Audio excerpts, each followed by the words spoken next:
시편 96편 1절에서 6절은 온 세상을 창조하신 하나님께 대한 찬양이라면, 오늘 읽었던 7절에서 10절은 온 세상의 통치자 되시는 하나님께 대한 찬양입니다. 7절 말씀을 다시 한번 읽어보겠습니다. 시작. 만국의 족속들아 영광과 권능을 여호와께 돌릴지어다. 여호와께 돌릴지어다. 하나님은 이스라엘만의 하나님이 아니시고 만국의 하나님, 모든 나라의 하나님이시다라는 것입니다. 그런데 우리나라 기독교 초기에 기독교 복음이 들어오자 사람들이 뭐라고 했냐면 서양 귀신 들어왔다 그랬습니다. 서양 귀신. 서양 귀신 들어왔다고 하면서 기독교를 배척했죠. 이 말은 뭐예요? 우리는 우리나라 귀신을 섬기겠다는 거죠. 그러니까 우리나라는 조선시대까지 무슨 문화요? 기독교 문화가 아니라 귀신 문화입니다. 그래서 항상 모든 것들이 귀신을 섬기고, 또 집에도 그 장독대 옆에다가, 저도 우리 집에 그 뭔가 그걸 이렇게 집으로다 엮은 것을 뭐라 그러죠? 장독대 옆에다 이렇게 놓고 거기다 어머니께서 냉수를 떠다 놓고서는 비는 것을 제가 초등학교 때 기억이 납니다만, 비나이다 천지 신명께 비나이다 했었고, 또 고시래를 하고 떡을 밖으로다 또 던졌어요. 고시래. 그거 기억납니까? 나이 드신 분들은 아마 기억날 겁니다. 그게 귀신 문화죠. 그게 귀신 문화를 섬기고 있는데 서양 신을 믿으라고 하니까 서양 귀신 들어왔다라고 말을 했던 것입니다. 불교가 처음 들어왔을 때도 마찬가지입니다. 우리는 귀신을 섬기는데 왜 또 부처님을 모시라고 하느냐, 믿으라고 하느냐, 그래서 거절했어요. 근데 이제 불교가 그때가 이제 삼국시대 때 아닙니까?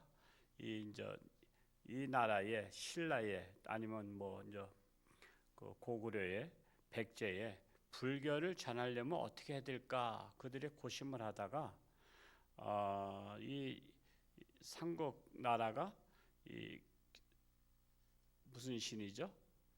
그 산에 그 섬기는 여신, 삼신할머니를 섬기는 걸 봤어요. 삼신할머니. 우리 삼신할머니를 소중하게 여겼어요. 그래서 아이디어를 낸 거예요. 절을 짓고 대웅전을 짓고, 대웅전이 우리 하잖아요. 근데 그 위에다가 삼신할머니 삼신각을 세웠어요. 여러분 절에 가면 그걸 구도를 보세요. 그냥 절에 가면 이제 저는 그런 것이 관심 있어요. 여기에 과연 삼신할머니 그 삼신각이 있는가 했더니 거기다 제가 갔던 기억으로 다 있어요. 삼신할머니를 섬긴 거야. 그러면서 백성들한테 와 보라 그런 거야. 우리 전도하듯이 와 보라. 그랬더니 대웅전 위에 삼신할머니, 즉 당신의 나라의 삼신할머니가 가장 어른이시다 그런 거야. 어른이시다 그러니까 존중해지니까 좋아 안 좋아? 기분이 좋잖아. 그러니까 마음문을 연 거야. 마음문을 열고, 그래서 불교가 들어오기 시작했어요.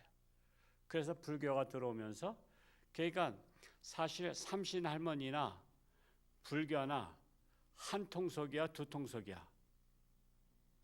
한 통속이잖아. 왜? 같은 우상이잖아.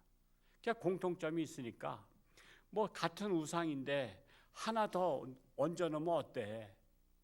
그래서 여러분 우상을 섬기는 데는요 다 공통점이 있어. 서로 끼리끼리 다 통합니다. 그래서 여러분 무당집에도 절에 있는 거 있죠. 절에 깃발을 꽂아놔. 아니 무당하고 절하고는 사실 우리가 종교적으로 보면 다른 것 같은데 한 통속이야. 왜? 우상을 섬기는 것이 다 한 통속이단 말이야. 그래서 절간에도 부처님을 그냥 절간에 있는 부처님이 무당집에도 있어. 저희 고향에도 이렇게 13집 중에 목사가 둘이 나왔지만은 그 무당집도 하나 있었어요. 그냥 무당집에 보면은 거기도 애들이 있으니까 들락날락거렸죠. 들락날락거리고 놀고 그랬었는데, 거기도 부처님 그 석가모니상 조그만 것들 만들어놓은 게 많아. 하나가 아니야. 여러 개를 놨어. 그래서 무당 종교도 불교인 줄 알았어요. 그 부처님이 있으니까.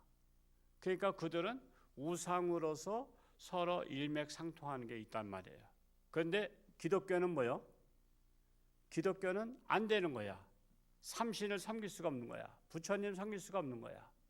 오직 하나님 외에는 신이 없는 거예요. 그러니까 유일신 하나님만 섬기니까 그래서 미움받은 거예요. 미움받은 거야. 너희 신만 진짜냐? 우리 신도 있는데. 그러니까 우리 신을 인정하지 않기 때문에 받아들이지 않은 거예요. 근데 불교는 우리나라의 토속 신앙을 받아들인 거야. 왜? 같은 우상이니까. 그러니까는 불교는 호응이 좋은 거예요. 왜? 우리 신을 인정하니까. 그러니까 우리도 불교를 인정하고 삼신을 인정하고 그런 우상을 인정하면 기독교도 사랑받아요. 근데 우리는 사랑받자고 다른 신을 인정할 수가 없잖아. 그래서 우리는 미움을 받을 수밖에 없는 종교예요. 기독교는. 그래서 초대교회 때 탄압을 한 이유가 바로 그겁니다. 예수를 믿어서 탄압한 게 아니라 다른 종교를 인정하지 않기 때문에 황제에게 절을 안 했잖아요. 다른 사람들은 다 황제한테 엎드려 절하라 했는데 기독교인만큼만 절 안 해. 왜? 하나님 외에 다른 신을 섬길 수 없기 때문에. 그래서 기독교를 핍박했던 겁니다. 우리나라 일본이 들어와서 뭘 하게 했죠? 일본 신에게 참배했단 말이에요. 근데 그거를 안 했잖아. 그걸 안 하니까 핍박이 왔던 거예요. 그런데 목사님들까지도 그것을 견디지 못하고 막 감옥에 가두고 고문을 하니까 그래서 했잖아요.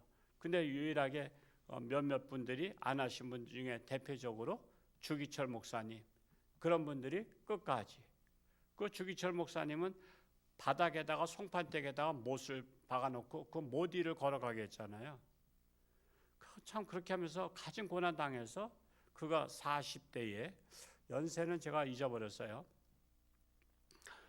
주기철 목사님의 생애에 대한 책을 읽어보면 나오는데 그분이 40대에 그래서 돌아가신 거예요. 그냥 멀쩡하신 분이 가진 고난을 당하고 돌아가신 거예요. 그래서 우리는 정말 영적 싸움 하는 거예요. 오늘날에도 영적 싸움이에요. 그래서 자꾸만 이단들이 교회를 점령하려고 하고 있고 우상 종교들이 교회를 점령하려고 하고 있어요. 그렇기 때문에 우리가 복음을 전해야 하나님의 나라가 확장이 돼야 되는 거예요. 그래야 복음의 이 기독교가 확장된다는 것은 우상들이 줄어드는 거예요. 그러면 우리나라가 복받은 나라가 되는 거예요.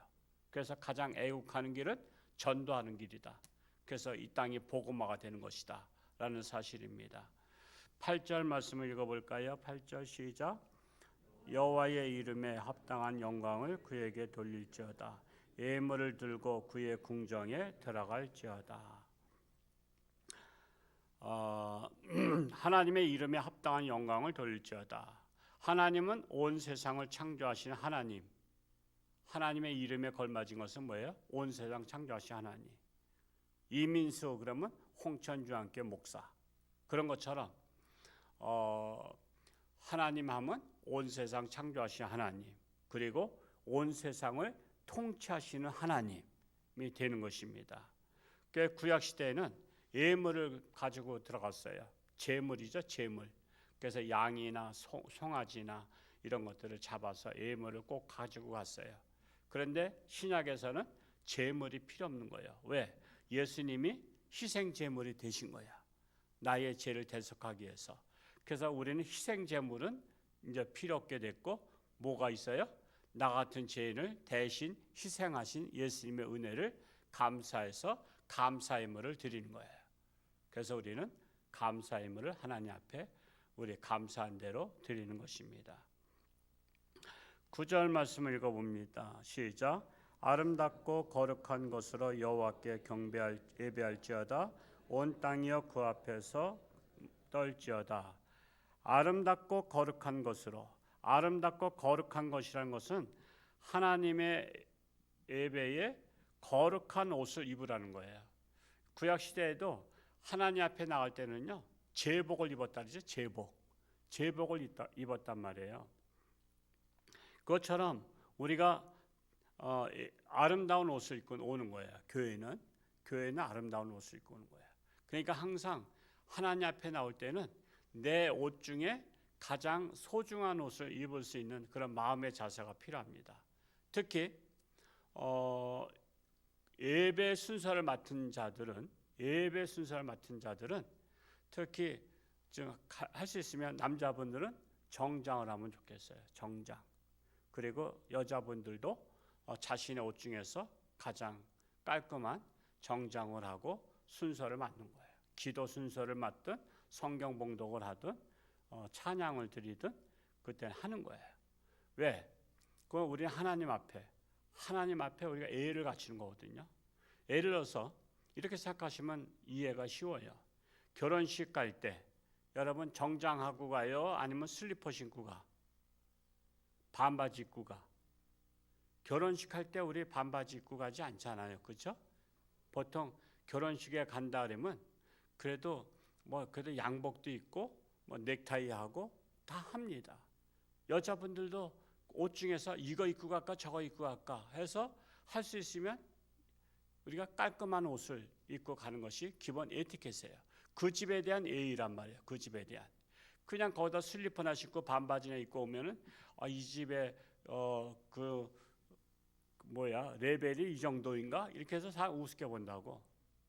하다못해 세종문화회관 지금 가본 지가 오래됐습니다. 서울에 있을 때는 몇 번 음악회 제가 거기에 서기도 했었습니다. 합창단으로 서기도 했었는데 세종문화회관에도요 들어가려면 문화 행사인데도 거기다가 예의를 갖춰 주십시오 해서 정장을 하시라고 해요.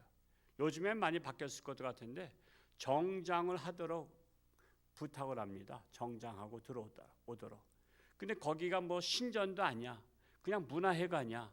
그런데도 예의를 갖춰서 정장을 차려입고 오시라고 그렇게 안내문에 써 있어요. 우리가 그렇게 세상에 그런 것도 예의를 갖출 줄 아는데 사실은 하나님 앞에 그게 큰 죄를 지는 것은 아니지만 그럼에도 불구하고 우리가 하나님 앞에 예의를 갖추는 마음이 필요하다 이거예요. 그래서 제가 이런 시간이니까 얘기하는 거야. 우리가 개별적으로 했을 때는 얘기하기가 그렇잖아요. 그건 조금만 지적받았다면 상처받기 때문에. 그럴 여러분들 또 이런 메시지를 오늘 새벽에 또 오신 분들만 들어가지고는 안 되잖아요. 그러면 여러분 구역장님이나 이런 분들은 구역 예배 드릴 때 내가 금요일날 새벽 예배 때 이런 말씀을 들었다. 그래서 순서 맡은 분들은 할 수 있으면 정장을 하고 깨끗한 옷을 입고 깔끔한 옷을 입고 그래서 예의를 갖추면 좋겠다 말씀하시더라. 그러니까 앞으로 순서 맡은 자는 남자분들은 가능한 한 정장을 하시고 여자분들도 가능한 한 정장을 하셔서 그렇게 하고 우리가 특성 부를 때는 정장을 하고 하자. 그렇다고 해서 새벽까지는 그거 요구하지 않겠어요. 그러나 주일날 하나님 앞에 특성을 부르거나 할 때는 우리 찬양 경연대 할 때는 또 각 선교별로 또 동일하게 흰 옷을 입거나 이렇게 하잖아요. 그러니까 그런 마음의 자세로 우리가 통일된 옷을 그렇다고 통일되게 맞추기는 어려워요. 그러나 우리가 어느 정도 맞출 수 있도록 하고 준비된 그런 찬양단이 됐으면 좋겠어요. 이것이 바로 하나님 앞에 아름답고 거룩한 것으로 예배를 드리는 것입니다. 10절 읽고 마칩니다. 시작.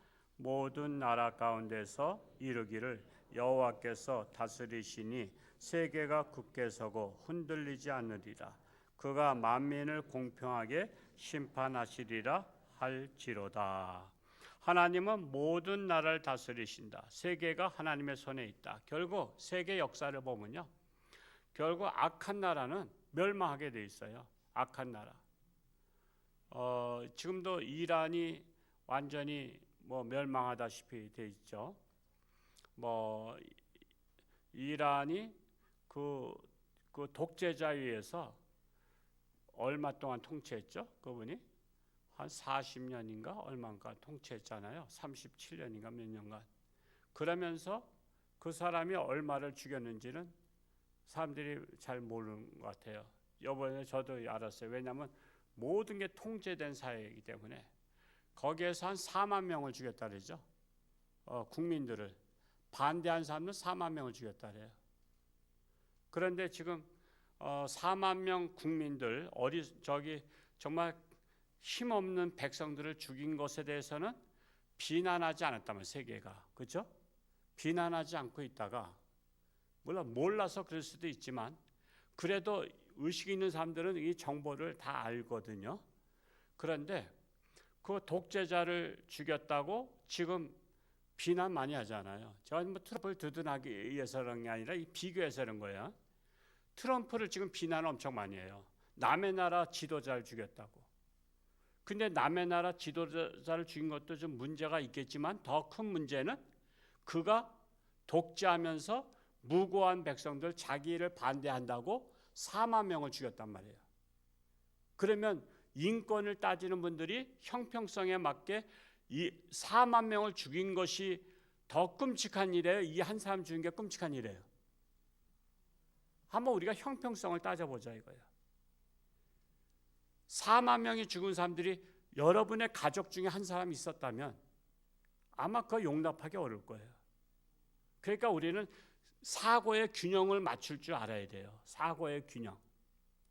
다른 나라의 지도자를 죽인 것도 문제라고 삼는다면 그 지도자가 4만 명을 그동안에 독재하면서 죽인 것에 대해서 4만 명 죽였다는 것은 4만 가정에 불행을 준 거 아니에요.